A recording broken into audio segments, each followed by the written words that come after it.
¿Qué le ocurre a una familia cuando uno de sus miembros desarrolla una adicción? ¿Cómo se vive desde dentro?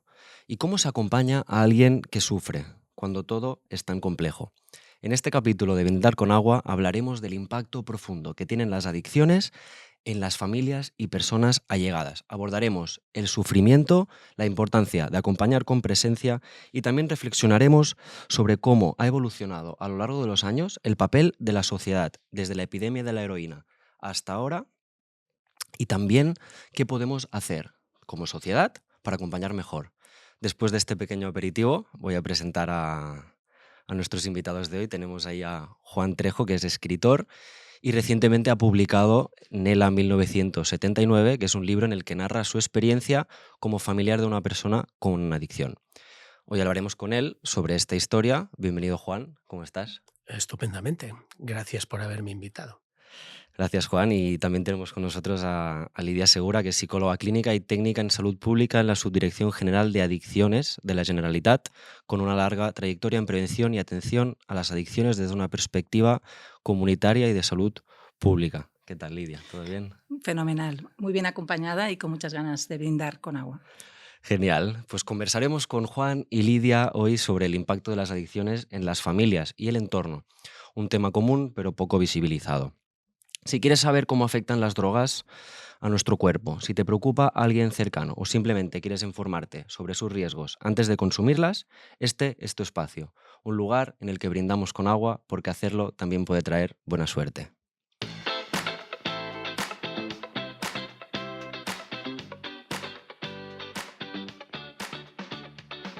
Desde el Hospital Clínic Barcelona y la RIAPAD, la Red de Investigación en Atención Primaria de Adicciones, y en colaboración con el Hospital del Mar, bienvenidos y bienvenidas al videopodcast de Drogas y Adicciones. Bienvenidos a Brindar con Agua, con Daniel Folk. Bueno, pues vamos con el plato fuerte, que es todo lo que nuestros invitados tienen que contarnos desde su experiencia y conocimiento sobre el tema de hoy. Y me gustaría empezar hablando contigo, Juan, un poco si nos podrías contar tu historia personal como familiar de una persona con adicción, ¿no? Tal como lo comentas en el libro Nela 1969, de la editorial Tusquets, por cierto. Un poco contarnos un poco tu historia. Bueno, este libro nace de la necesidad precisamente de contar una historia que había sido silenciada, que era la vida y sobre todo la muerte de mi hermana Nela en 1979, cuando tenía 21 años. Yo era muy pequeño, entonces tenía 9 años cuando murió. En casa había sido siempre un secreto, digamos, y de hecho cuando murió, en el momento en el que muere en Valencia, por algo, por una cuestión vinculada con el consumo de heroína, algo que mis padres hasta ese mismo momento desconocen, pero sí saben que de algún modo está bien no hablar de ese tema y deciden, bueno, pues eso, silenciarlo, digamos, ¿no? Durante muchos años yo creí que mi hermana había muerto de una perforación de estómago. De hecho, todavía no sé exactamente bien cuál es el motivo, no fue una sobredosis. Pero sí que fue un secreto y algo que se llevó como eh, muy de puertas adentro, tan de puertas adentro, digamos, que no se hablaba en casa, ¿no? Eh, yo supe que la heroína tenía algo que ver ya cuando yo ya estaba entrando en la primera juventud, digamos, que mi hermana Carmen me explicó un poquito. Eh, pero básicamente ha sido un tema, el de la heroína, el del consumo, digamos, y vinculado a los últimos años de vida y a la muerte de mi hermana, eh, del que simplemente no se hablaba, ¿no? Y en casa nunca nos sentamos a hablar de eso. Y ha sido, bueno, para mí ha sido un trabajo de recuperación, ¿no? Un poco de intentar ver también qué fue lo que llevó a mi hermana hasta ese punto. Ujú.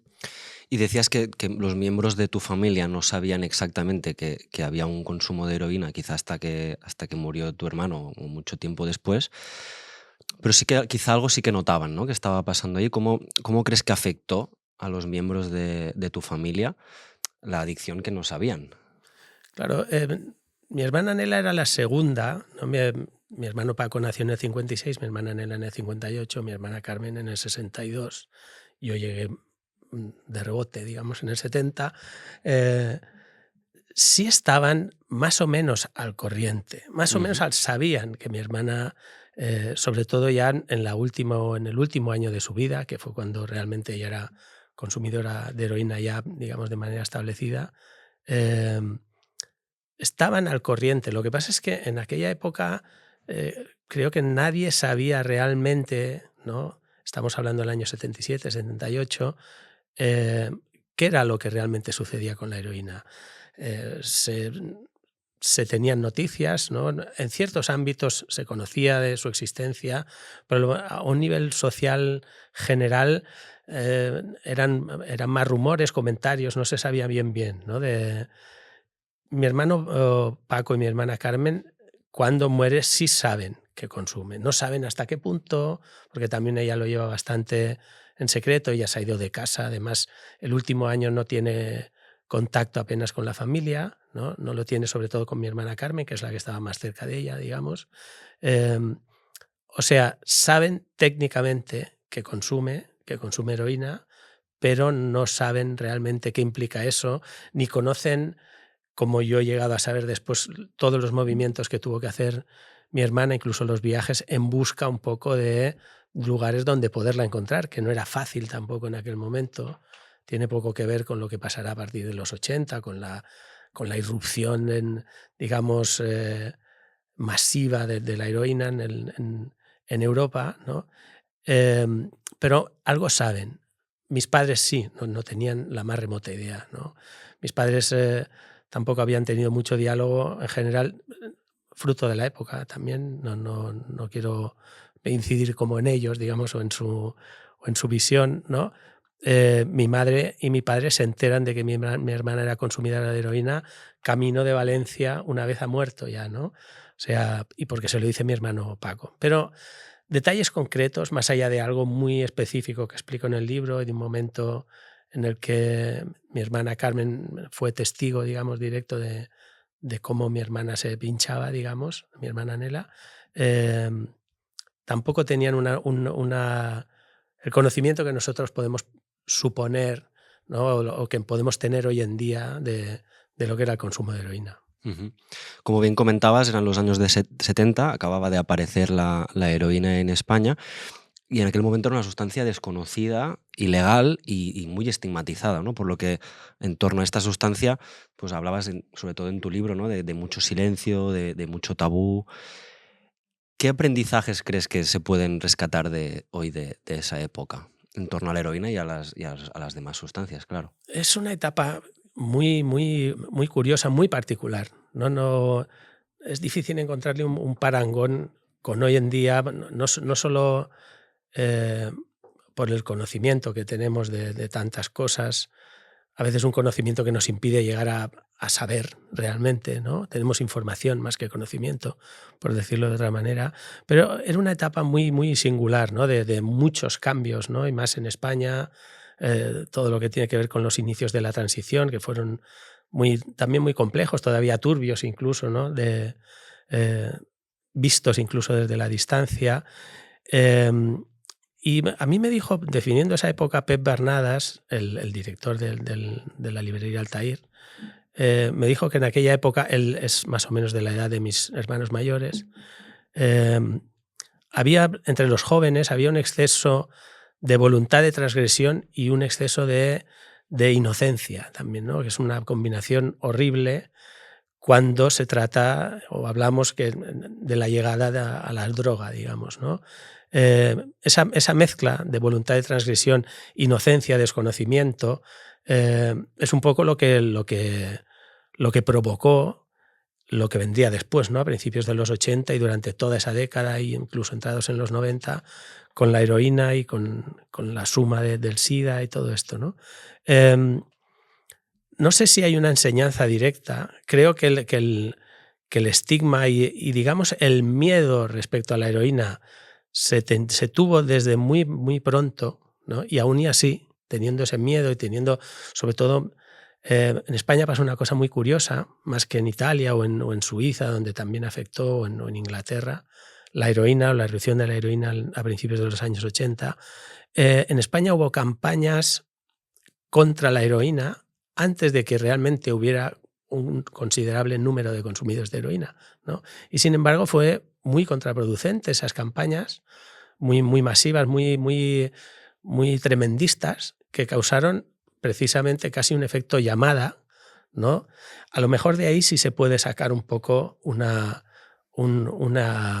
aprendizaje, ¿no? De hasta qué punto lo importante es mostrar las cosas en lo que son, que las podamos ver directamente, que no estén teñidas ni de fantasía ni de oscurantismo, digamos, ¿no? Y que se pueda ver lo que hay, por qué se tiende a eso y por qué debería no prescindirse de ese consumo, por ejemplo, ¿no? En ese momento las cosas no estaban en ese punto y se trataron de otra manera, digamos. Tampoco se trata de buscar culpables, pero tal vez sí un uso de la información que se pueda convertir en conocimiento para los jóvenes y para los no tan jóvenes, tal vez pueda ayudar, ¿no? a prevenir, tal vez. Uh-huh. Y con la perspectiva del tiempo, ¿no?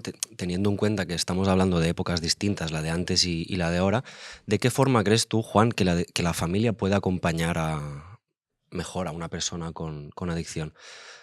Déjame hacerte la pregunta diciéndote un poco qué crees que le hubiera ayudado más a tu hermana.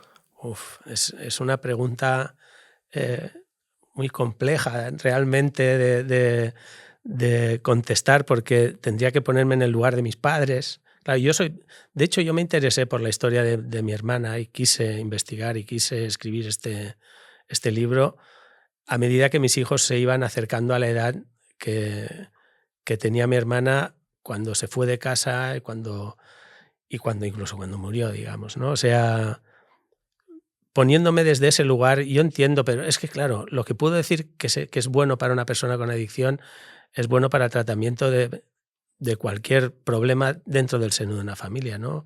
El diálogo, la confianza, ¿no? La capacidad para decir de nuevo las cosas como son, para poder aceptar, ¿no?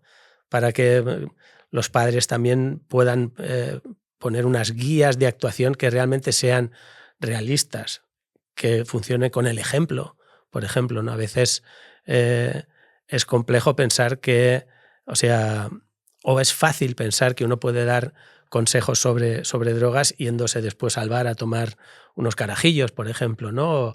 O quien dice unos carajillos dice unos whiskies, o vaya a saber usted qué, o fumando, por ejemplo, ¿no? El tratamiento de las adicciones, yo creo que hay un desconocimiento todavía bastante generalizado sobre la esencia de lo que es una adicción, ¿no?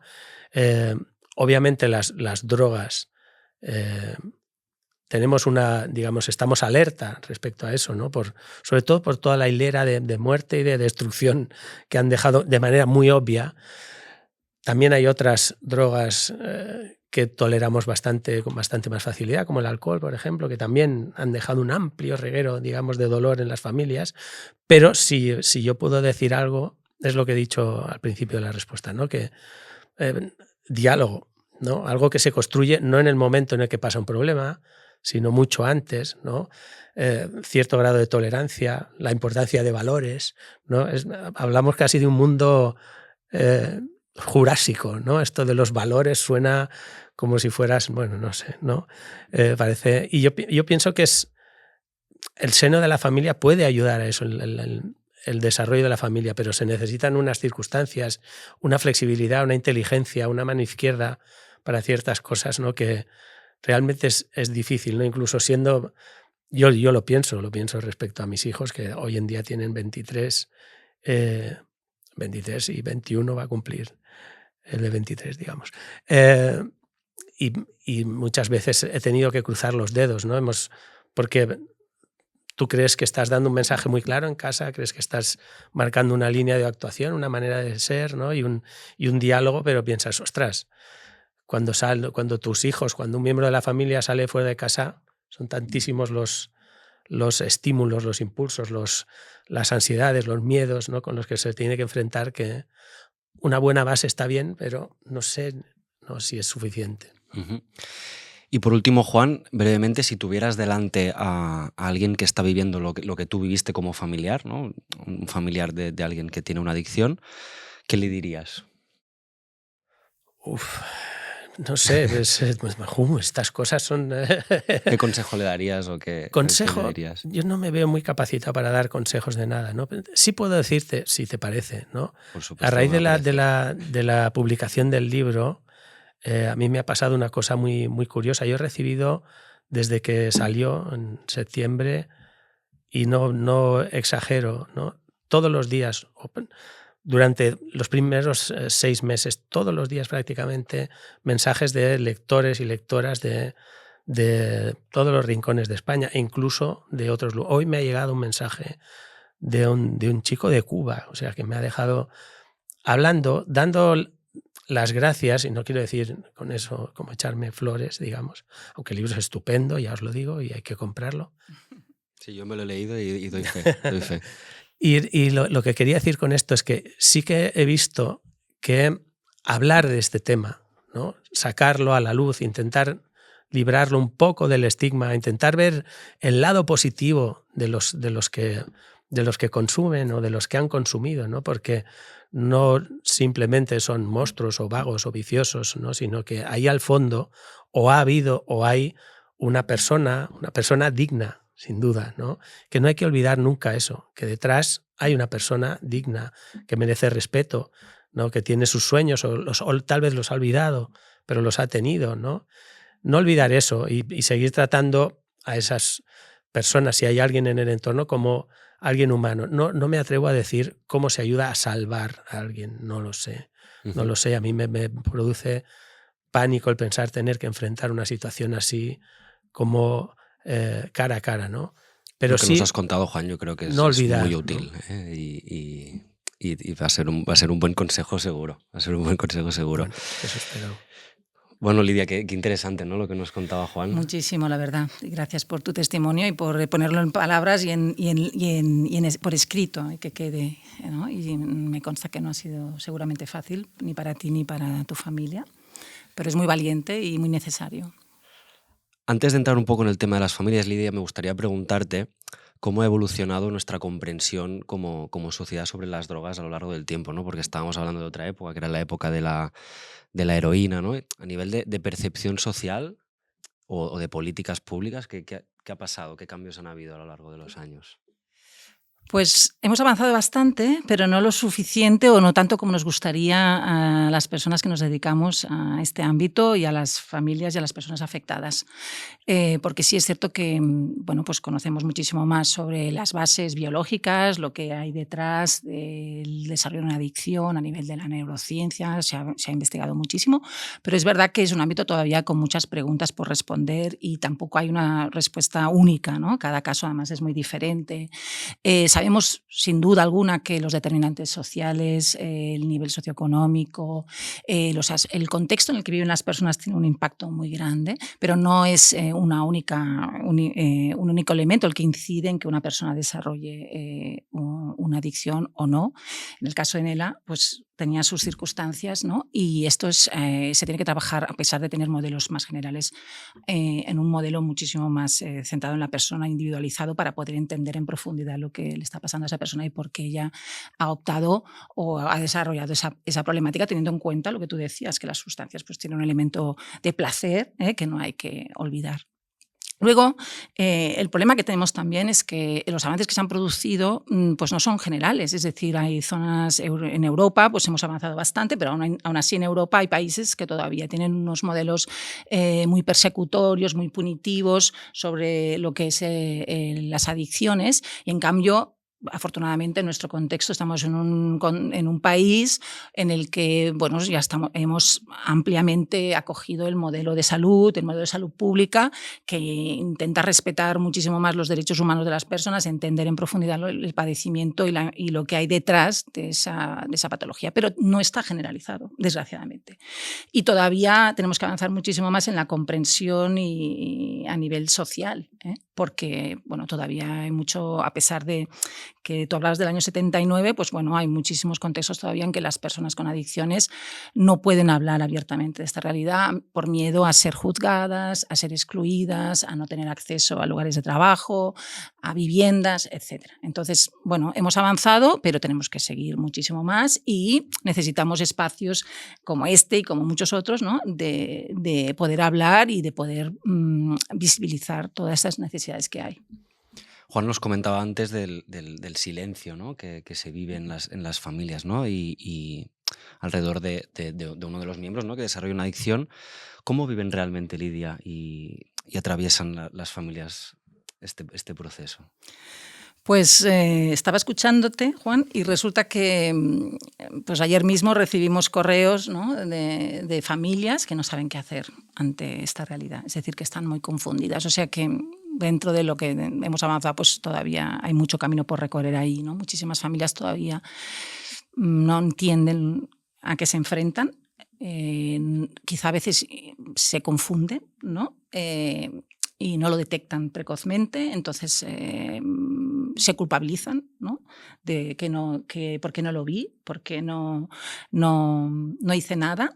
Tienen una cantidad de emociones alrededor de esto, desde enfado, miedo,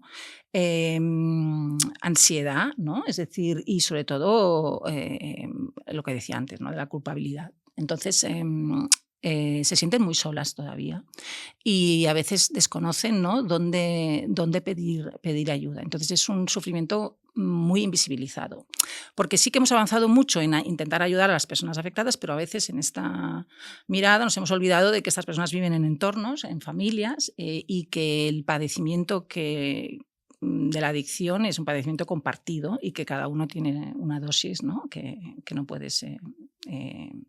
que no se puede, está ahí, el hecho de que haya una adicción en una familia impacta directamente en todo el entorno de estas personas. Entonces está invisibilizado todavía, muchas personas no saben qué hacer y claro, es nuestra responsabilidad, digo de los profesionales y de todos los que tengamos la oportunidad, ¿no? de transmitir que en cambio hay tratamientos muy efectivos y que pueden, a lo mejor no curar completamente, pero sí ayudar a mejorar la calidad de vida, las circunstancias de vida de las personas y, por tanto, reducir el sufrimiento. Entonces, a pesar de esto, hay que transmitir mucha confianza en las familias y esperanza y sobre todo, que pidan ayuda lo antes posible a recursos especializados. Sabemos que hay tratamientos efectivos tanto para las personas con adicción y para sus familias. No sé si podríamos hablar un poco de qué herramientas concretas nos podrías compartir aquí brevemente, que sé que es difícil, ¿no? Pero pues para acompañar mejor ¿no? herramientas para las familias que les puedan servir para acompañar mejor a una persona con adicción.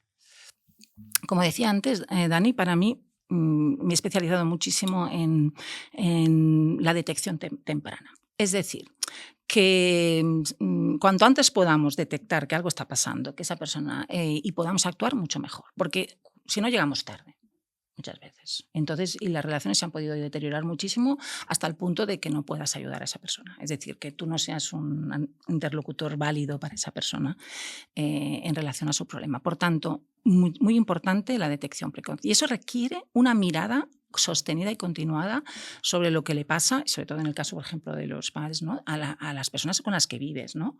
¿Qué le está pasando? ¿Está cambiando? ¿Está actuando diferente? Y no mirar a otro lado. Quiero decir, tampoco se trata de perseguir ni controlar, pero no mirar hacia otro lado. Cuando una persona cambia su comportamiento, está haciendo cosas, pues interesarse. ¿Qué te está pasando? ¿Qué es lo que está ocurriendo? ¿No? Y siempre desde una escucha sin juicio, ¿me explico? Es decir, si preguntas, estar dispuesto a escuchar lo que tenga que venir. A pesar de que te pueda dar miedo, a pesar de lo que te digan, pues te supere. Y ser honestos, es decir, pues yo de esto no sé, pero a lo mejor podemos hablar con personas que sí saben. Es decir, sobre todo muy importante transmitir que esa persona no está sola, que la queremos y la queremos ayudar. Y muy importante también hacerlo es muy importante que las familias se unan alrededor de esto, porque muchas veces aparece una de las familiares, ¿no? que coge como la responsabilidad de voy a salvar, que esto es muy, digamos, bien intencionado, pero a veces no muy efectivo. la única manera de ayudar es ayudarnos en conjunto, es decir, como desde una mirada de aquí estamos todos para ayudarnos y para estar mejor todos. Entonces, y acompañarte de varias personas. Es decir, nadie coja aquí la bandera de voy a salvar a nadie, porque no es esto, sino es vamos a ayudarnos todos. Y ahora a ti porque tienes un problema comportamental y a lo mejor hay consumo detrás, y al otro porque a lo mejor se está deprimiendo, porque no, es decir, una mirada más respetuosa hacia el sufrimiento, desde un lugar no de la crítica, sino de intentar entender, aunque no lo tengamos todas las respuestas. Y yo creo que eso para mí sería esencial. Y luego, obviamente, acompañarse de personas que sepan cómo gestionar esto, que sí que es verdad que a veces las personas no saben dónde acudir, ¿no? Entonces, bueno, yo quiero sobre todo enfatizar que en nuestro contexto al menos hay centros de tratamiento especializados públicos donde a pesar de que haya limitaciones, de que no haya todos los que queramos, etcétera, se puede pedir ayuda y te pueden orientar. Y en un mundo donde casi todo gira en torno a la sociabilización con sustancias, ¿no? En los entornos sociales, laborales, familiares, ¿no? Sobre todo pues, el alcohol, que también lo mencionaba antes Juan. ¿Cuánto importante es fomentar entornos donde relacionarse sin consumir sea posible? No, o sea, no estamos ahora banalizando que no es que se utilice el alcohol, pero es importante fomentar entornos donde se pueda estar sin consumir. Muy importante. De hecho, agradezco el título del podcast, de Brindar con agua, porque empezamos por ahí. Empezamos por supersticiones raras, ideas malentendidas que hay en la sociedad y que condicionan muchísimo nuestro comportamiento. Se puede brindar con agua, se debe brindar con agua, porque es la única manera que tienes seguro de que no vas a tener un accidente cuando salgas a la calle. Y eso es suerte, es decir, no necesitas suerte, la estás ganando, te estás brindando suerte, no lo dejas al azar. Decido beber agua y así me garantizo la suerte de no tener accidentes, ¿eh? No dejarlo al azar. Vale, eso por un lado. Esto lo podemos hacer en casa, como tú aquí con tu podcast y con y la institución que lo avala. Lo podemos hacer en casa. Es decir, fomentar delante de nuestros hijos, de los amigos, de quien sea, que la hospitalidad no está necesariamente relacionada con servir bebidas alcohólicas. La hospitalidad es otra cosa, es acoger, es ser cariñosos, es hacer sentir bien a las personas, no porque les provocas euforia y a través del uso de sustancias, sino a través de una compañía, de un cariño, de una honestidad, de una sinceridad, ¿no? Hacer sentir a las personas bien gracias a tu hospitalidad, no a que les ofrezcas. Pero esto en casa, en el trabajo, ¿no? Se pueden hacer salidas a la naturaleza que no necesariamente tengan que acabar en un restaurante y echándose a beber. Y lo hablo así tal cual porque esto sucede. Y obviamente en todos los contextos de nuestra vida y en nuestra comunidad podemos incidir de una forma positiva en desnormalizarlo. Y en cada uno de nosotros que es capaz de decir que no a beber con tranquilidad, sin sentirse mal o cuestionado, pues es un modelo hacia los demás. Y luego, obviamente, hay que apostar por políticas y por regulación al respecto, lo que nosotros llamamos prevención ambiental. Que hay personas que les cuesta mucho entender cómo funciona, pero que tenemos el caso claro del tabaco y que lo hemos vivido y nadie al final se tira de los pelos, ¿no? Es decir, ahora no se puede fumar en según qué contextos, se está desnormalizando el hecho de fumar. Y como consecuencia de eso no quiere decir que todo el mundo deje de fumar, pero sí que es verdad que se transmite un mensaje cultural, un cambio cultural, ¿no? En el que fumar no es quizá la mejor opción. Pues esto lo tenemos que ampliar a otras cuestiones como el alcohol, como tú comentabas, en el que todavía hay muchísimos intereses comerciales que hacen que al final en todas partes esté la publicidad, la normalización, el hecho de que resulta que no eres guay si no has tomado 3 copas y además que tu éxito social depende de eso, además. O sea, si no bebes no tendrás éxito social. O sea que podemos trabajar a nivel individual cada uno de nosotros, cambiando y creando una cultura y una política en la que el alcohol y otras drogas no tengan que ser lo normal, y por otro lado hemos de exigir y hemos de trabajar para que existan políticas que regulen lo que sería la prevención ambiental, pues limitando los lugares donde consumir, donde se puede o no se puede, por ejemplo también los lugares de venta, y muy especialmente todas aquellas políticas que protejan a las personas más vulnerables, especialmente los jóvenes y las personas jóvenes. Y para terminar, Lidia, si tuvieras delante a un familiar que no sabe qué hacer, no sabe cómo actuar ante el consumo de un ser querido, en una frase o dos, ¿qué le dirías? ¿Qué consejo le transmitirías? Pues como desgraciadamente es algo con lo que me encuentro a menudo, pues lo tengo bastante claro. Pero primero de todo, transmitir esperanza, porque las personas se creen que las adicciones no tienen tratamiento y están muy equivocadas.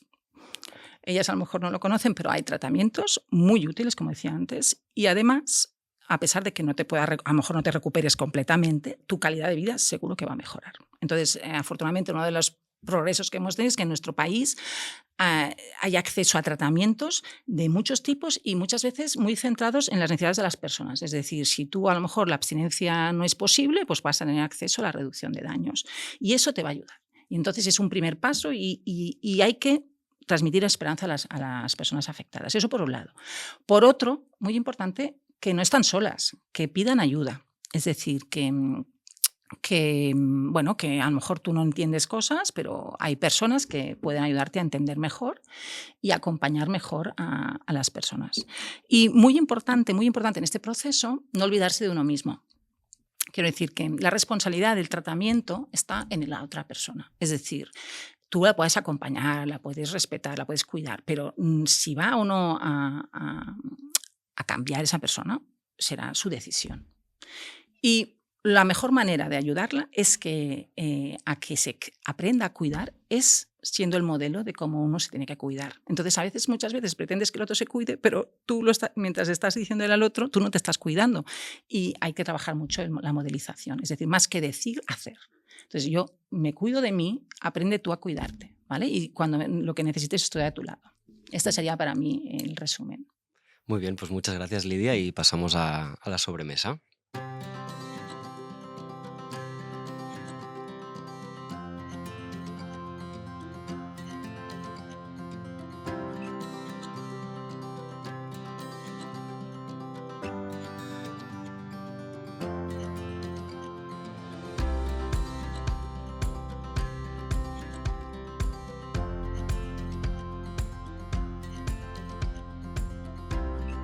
Bueno, pues Juan, Lidia, algunas personas que actualmente están en tratamiento para las adicciones nos han transmitido un poco sus experiencias y esto, pues aquí en la sobremesa vamos a reflexionar un poco, en este caso, de lo que opinan sobre las familias, ¿no? Vamos a debatir con quienes viven la adicción en primera persona.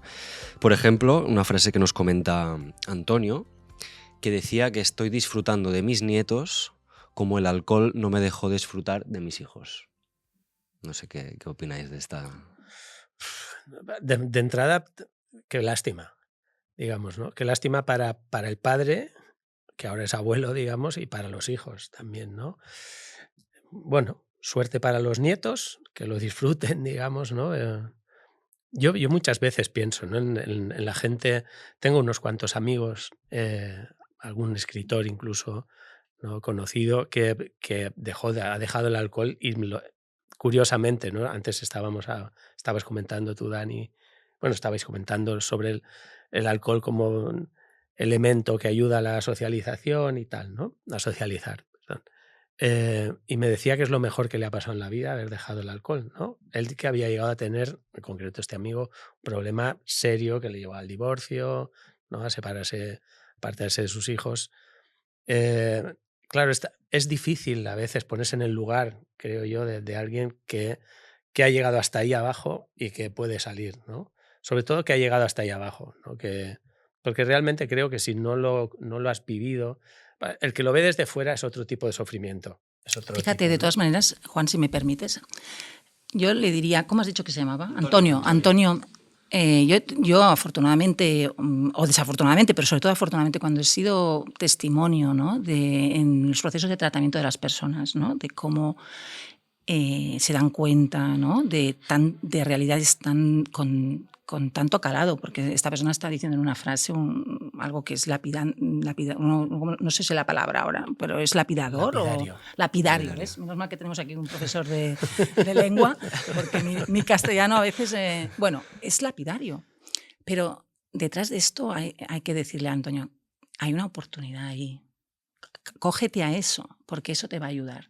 Y además es mucho, a pesar de que tenemos que no olvidar lo que ha sucedido para aprender de eso, hay que centrarse mucho en el aquí y ahora y decirle a él, disfruta todo lo que puedas y aprovecha esa oportunidad que te ha dado la vida y que te has dado tú mismo además. O sea, yo le daría la vuelta porque uno de los problemas que tenemos y que hay que intentar ayudar muchísimo cuando estamos en personas que están pidiendo ayuda, es que la carga que llevan encima de sentimiento de culpa es tan grande que esa misma carga les impide salir adelante. Entonces hay que sacarles carga y decirles, bueno, tu vida ha sido así, hay que aceptarlo, hay todo el trabajo de la aceptación, es decir, tú no querías llegar aquí, pero has llegado. Hay un proceso de aceptación radical, esto ha sido mi vida. Y pasar página, sin olvidarlo, pero sobre todo centrarse en el futuro, porque es lo que queremos. El pasado no lo vamos a poder resolver, pero el presente es el espacio de trabajo. Entonces hay que decirle, aprovéchalo, gózalo y que eso te ayude a seguir adelante. O sea, yo al contrario, cuando lo he visto y cuando te lo transmite, es darle la vuelta, es decir, ¿qué tesoro has encontrado en tu proceso personal que te ha llevado a ver esto y darte cuenta de lo que es importante en la vida, ¿no? O sea, no se le daría la vuelta. De hecho, relacionado con lo que estabas diciendo ahora, Lidia, Lucía nos comenta, me resultaba muy difícil hablar de mi problema de forma seria con mi entorno cercano y poner límites. ¿Y a qué se refería? Porque no acabo de entender. ¿Poner límites a quién? ¿Cómo lo interpretas tú, Dani?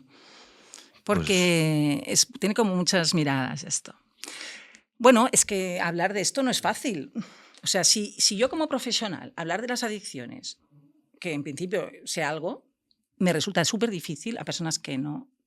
Si eres una persona que lo está sufriendo en tus propias carnes y saber cómo hablar de esto y que no se metan en tu vida, no te juzguen. Porque yo creo que vamos por ahí. Por ahí, ¿no? Vamos por ahí. Sí, porque claro, es muy fácil que los otros opinen, que los otros te digan lo que tienes que hacer. Bueno, esto es porque tú no quieres, ¿no? Lo típico que le pasa a las personas con adicciones es que no lo dejas porque no quieres. Uh-huh. Y las personas se sienten con la libre albedrío de decirte a ti lo que te está sucediendo, cuando a lo mejor ni tú mismo lo sabes y el otro parece que tenga todas las respuestas. Entonces, claro, si hablas honestamente de este tema y eso piensan los demás que te da pie a darte consejos gratuitos, que nadie nos gusta, pues no. Obviamente. Y hay que entender que esa persona no quiera que le demos esos consejos gratuitos. Pero que nos cuesta mucho, porque parece que hay esa mirada moral, ¿no? de que yo sé lo que está bien y lo que está mal y tú no. Bueno, hay que cambiar mucho ahí, pero entiendo perfectamente, si es desde ese lugar, porque la frase no es muy clara, pero si es desde ese lugar, lo entiendo perfectamente. A mí tampoco me gusta que la gente me opine sobre lo que me sucede. Además, yo supongo que opinar desde la empatía no es sencillo. Por eso todavía también comentaba que no sé hasta qué punto es posible ponerse en la piel de alguien que ha vivido eso, ¿no? Yo no puedo porque yo no lo he vivido, digamos, ¿no? Pero sí que pienso que, y por eso me refería también primero a Antonio, digamos, ¿no? Como que a mí me daba lástima en el sentido de que yo intentaba ponerme en su piel. Obviamente es estupendo que pueda hablar desde otro lugar. Si no, no estaría aquí. Si no, no estaría hablando de eso. Si no, pues a lo mejor estaría en un bar o yo qué sé, ¿no? No, tampoco quiero hacer literatura sobre eso. Y respecto a lo de poner los límites, claro, es que es lo que uno teme también, supongo, cuando está en una situación de este tipo, ¿no? En el que tú ya ves que supongo que has perdido el control, ¿no? En el que hay algo que te está arrastrando. ¿Y qué es eso? Da la impresión de que solo puede entenderte, solo puede ponerse en tu piel a alguien que está pasando lo mismo, que obviamente será mucho más permisivo porque estará en la misma dinámica, ¿no? La empatía para mí es fundamental a la hora de cualquier cosa, igual que antes hablaba de las familias, ¿no? De ponerte en la piel del otro, porque Juan, ayudarnos siempre es fácil. Déjame que te diga un matiz, porque si algo hemos aprendido es que la empatía no es ponerse en el lugar o en la piel del otro, sino crear un clima en que esa persona puede hablar de lo que le sucede, aunque tú no lo conozcas, y no la hayas vivido y no se sienta juzgada. Es decir, la empatía realmente es que una persona sienta que puede hablar de eso y que no le vas a decir consejos gratuitos, porque claro, yo te explico mi problema y resulta que tú me das la solución sin haber entendido en profundidad mi problema. Entonces, a veces desde un lugar... Creo que la empatía tiene algún matiz más. Tiene un matiz más. Para mí sí, tiene que ver con ponerse no, en la piel del otro, no sí, solo en crear un clima de seguridad. Sí, ¿Cómo creas un clima de seguridad si no entiendes ese problema, si no lo puedes vivir? Pero los profesionales nos enfrentamos a esto cada día. Claro. Si yo para poder ayudar a una persona tuviera que haber vivido lo que ha vivido, entonces tengo que entender en profundidad. Y para entender en profundidad, Juan, lo que tengo es que escuchar con atención plena y entender qué es para esa persona y qué ha representado más el sufrimiento que eso le ha generado. Yo no podré saberlo, porque yo me encontraba cada día en los grupos terapéuticos, me decían, ¿tú cómo me puedes ayudar si no sabes lo que es? Y digo, no, yo no sé lo que es, pero tengo interés en saber qué ha sido para ti, explícamelo. Y cuando yo lo mostraba, lo hacía, lo decía. Y además no lo juzgaba, las personas empezaban a explicarte y se sentían escuchadas, se sentían que empatizabas con ellas, aunque yo no lo hubiera bebido, pero no lo juzgaba, ¿entiendes? Y por eso decía, es un detalle, un matiz que quería poner, añadir a esto, porque si no, es que no hubiéramos podido ayudar, contribuir a ayudar, si no entendiéramos que no es solo ponerse en la piel del otro. No estoy cuestionando tu mirada, era añadir algo más. No creo que sean diferentes. Yo lo añado mi matiz, digamos, ¿no? Escuchar es empatizar, escuchar de verdad. El problema para mí es cuando se escucha con un guión previo. O sea, cuando tú ya sabes qué vas a hacer, ¿sabes? ¿Qué vas a decir o qué? Porque estás a una distancia, porque tienes un conocimiento o das por hecho que lo tienes y que es útil y es aplicable y un poquito prescindes de las características personales de ese individuo, ¿no? Obviamente escuchar para mí tiene que ver con escuchar de verdad, digamos, escuchar desde la falta de prejuicio, ¿no? A pesar de que uno tenga incluso una larga experiencia, ¿no? y haya visto muchos casos parecidos, ¿no? Ese caso siempre será único, digamos, ese caso siempre será el de esa persona, pues Antonio era una chica, no sé, Lucía. O Lucía, ¿no? Seguro tienen unas vivencias, unas características que son compartibles, que otros tantos las han tenido o las hemos tenido, digamos, ¿no? Pero son únicos también, ¿no? Por eso yo también, antes si me decías, me preguntabas qué consejo darías, no olvidar que realmente son personas únicas, que no son un caso de adicción, que no son un alcohólico o un heroinómano, sino que es Lucía, que es Antonio, que ha pasado algo, pero que por suerte, y en eso estoy totalmente de acuerdo contigo, han llegado hasta aquí, ¿sabes? Es verdad, el pasado no lo van a cambiar, ¿no? Aunque no está mal reconocer que uno lo ha pasado, porque también le da un valor. Claro. Has pasado por ahí y ahora has llegado hasta Y es un esfuerzo, ¿no? que es un reconocer. Esfuerzo titánico realmente, sí, ¿no? Sí. No, y que no todo el mundo lo consigue, claro. Obviamente, sí. Mira, en la presentación del libro, en un club de lectura, un señor, cuando yo le explicaba, hablábamos de la investigación que yo había hecho y tal, me decía, ¿tú has tomado heroína para comprender mejor a tu hermana? No, que yo pensaba que era una broma un poco, ¿no? Digo, a ver, no sé qué pretende decir, ¿no? Creo que no necesito tomar heroína para eso. Obviamente no voy a tener la misma experiencia, pero si es que aunque la tomara no la iba a tener y que no me interesa lo más mínimo porque sé dónde le llevó, digamos, ¿no? Pero me hizo... Muy buena respuesta. Sí, no, claro, fue como, ostras... Pero es una trampa, siempre son cuestiones trampa que hay que intentar sacar de encima, ¿no? Claro. Es decir, yo si me interesas tú, lo que me interesa es que me lo expliques tú, qué has representado para ti, y yo lo escucharé lo mejor que pueda, sin juzgarlo, y el otro se dará cuenta o no si es honesto o no, porque claro... O le servirá o no. Sí, pero quiere decir que cuando nos escuchan y no son sinceras las personas, pues nos damos cuenta, y las personas adictas obviamente también. Claro. Entonces hay que crear ese clima donde se pueda hablar de cosas tan duras y de vivencias tan duras, y la empatía, como tú decías, tiene que garantizar esto, porque si no sale... si una persona no se puede abrir a ti y explicarte en profundidad lo que ha vivido y tal, difícilmente la vas a poder ayudar. O sea, que es el primer paso, ¿eh? Claro. Y por eso muchas personas, como decía Lucía, claro, tienen miedo a hablar porque no todo el mundo puede tener esa empatía, esa escucha que estábamos diciendo. tampoco se le puede exigir a todo el mundo, pero sí que en este tema, y hablando de las familias, es muy importante que las familias, aunque no entiendan lo que está pasando, intenten entender qué es para la otra persona y buscar la ayuda para que puedan recibir la ayuda profesional. Seguramente el primer paso también, yo pienso, ¿no?, que lleva a una reacción de intolerancia o violenta, es más el miedo, precisamente, ¿no? A no entender, a no saber cómo gestionar, a saber que, ostras, muchas veces esos caminos llevan a un sitio todavía más oscuro, donde hay muerte y donde dolor, hay muerte, digamos, ¿no? Muerte. Y a veces... Como en el caso de Nela, claro. Es verdad que el miedo lleva al menos a una primera reacción. Y eso, supongo que es lo que Lucía hablaba de los límites con los amigos, ¿no? En qué momento te puedes abrir y en qué momento vas a tener que decir, quietos aquí, ¿sabes? O sea, no necesito esto, necesito otra cosa. Necesito otra cosa. También hay que saber dónde pedir ayuda, porque no todo el mundo está...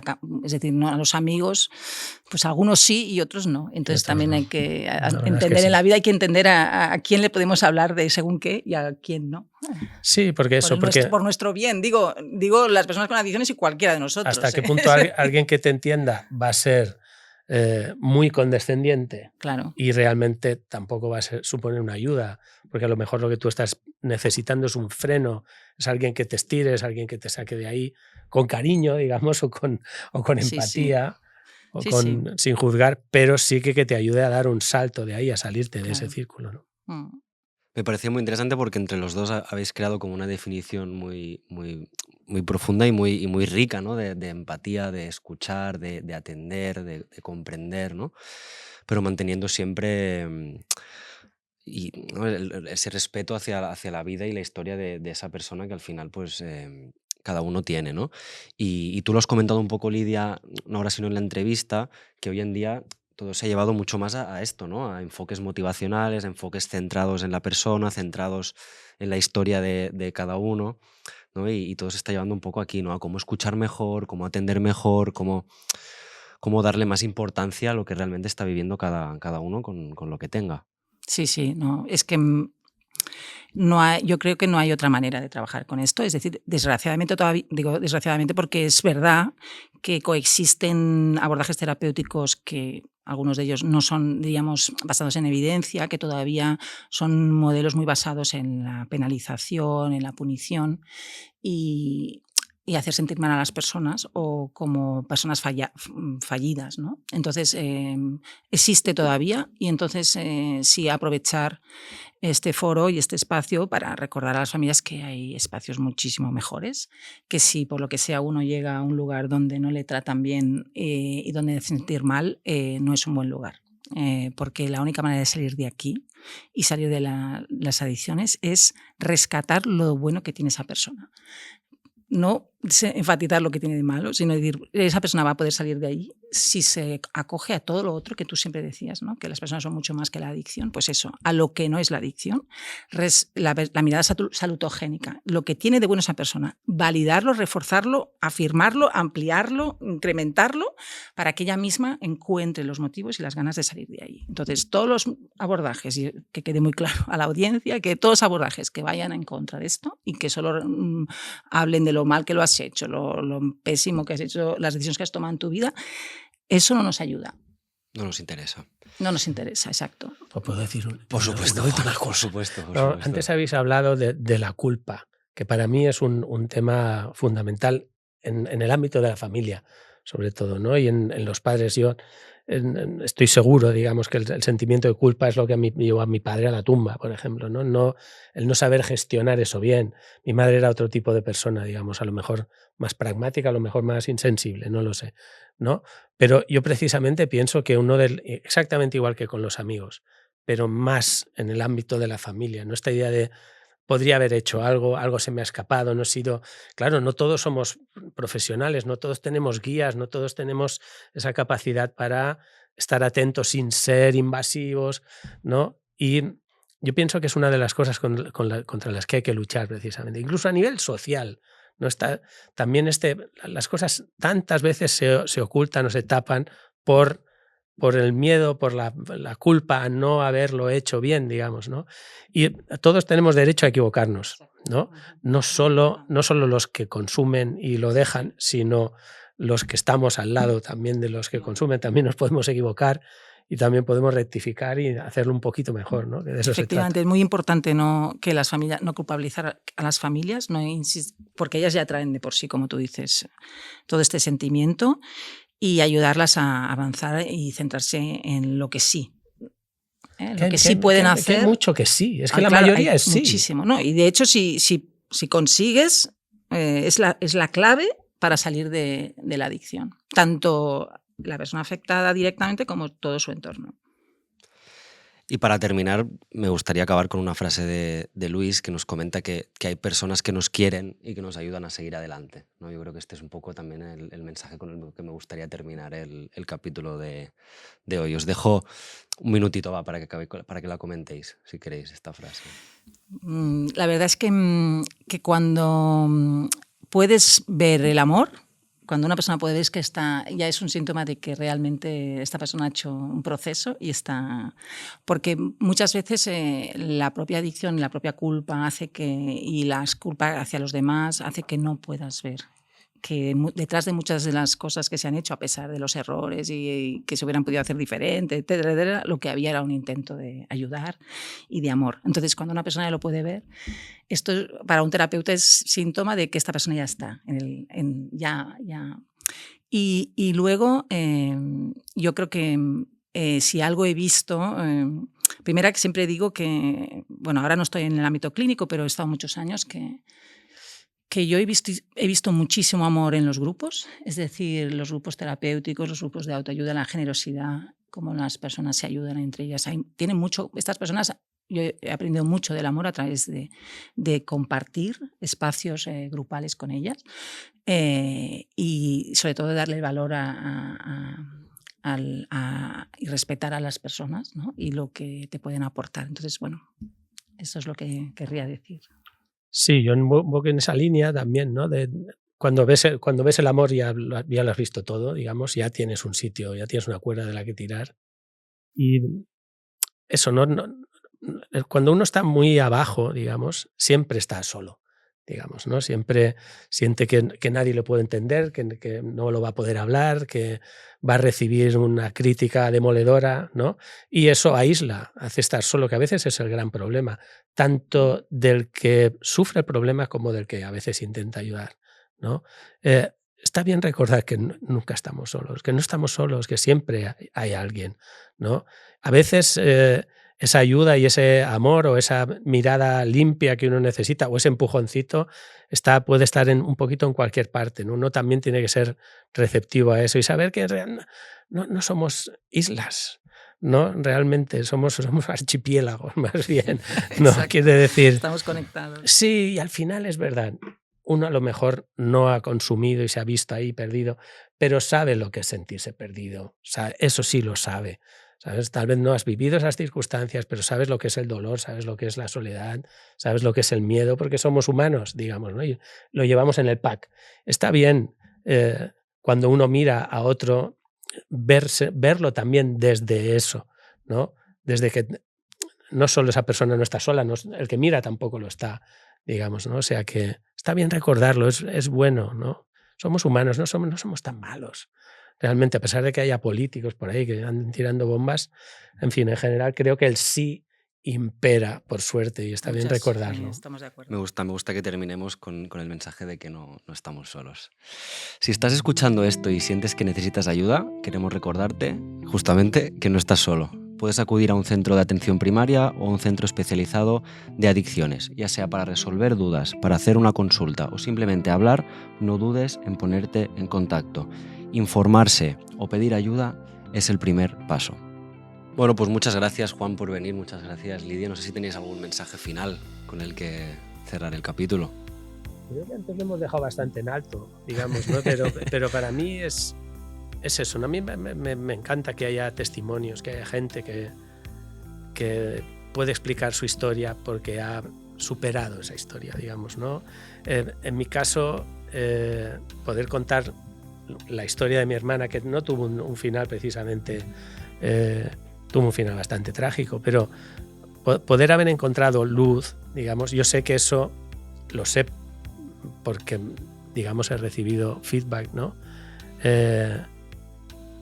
Ayuda, ¿no? Contar historias, contar la historia de uno, que a veces piense uno que su historia no vale la pena o digamos que lo deja en ridículo, une precisamente, ¿no? Hace comunidad y te ayuda a sentir que no estás solo, y le ayuda a otros también a decir, tal vez animarles precisamente a poder hablar de lo suyo, a poderlo contar y a poderlo superar, ¿no? O sea que espero que esto que hemos estado haciendo aquí sirva, digamos, ¿no? Yo creo que sí. Pues yo simplemente terminar agradeciéndoos la posibilidad que me habéis dado de participar, de conocer a Juan y conocer a Nela y mucho, y sobre todo, brindar con agua. Vamos. Pues brindemos. Y también muchas gracias a nuestros oyentes por estar al otro lado. Esto ha sido Brindar con Agua, el videopodcast de drogas y adicciones, porque comprender, escuchar y en definitiva comunicarnos nos acerca a las personas y nos ayuda a aliviar el sufrimiento, combatiendo el estigma de cualquier problema de salud mental, especialmente de las adicciones.